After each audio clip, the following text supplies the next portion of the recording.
Hapon. Ang video na ito ay para ipakita kung paano connect sa Piso Wi-Fi. So, sundan lang to. Pumunta sa inyong access sa inyong Wi-Fi. Select nyo yung Piso Wi-Fi. So, sa akin is Cloud69.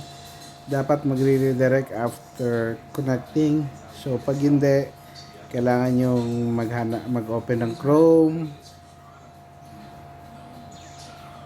na browser, and then type lang kayo ng 10.0.0.1, and then ayan na po. Yung sa akin, ang option para madagdagan yung credit, insert money lang, and then that's the time na pwede ka na mag-insert ng coin. After mo mag-insert ng coin, hit mo lang yung done paying, and then dapat mag-a-add na lang time. Thank you. Bye.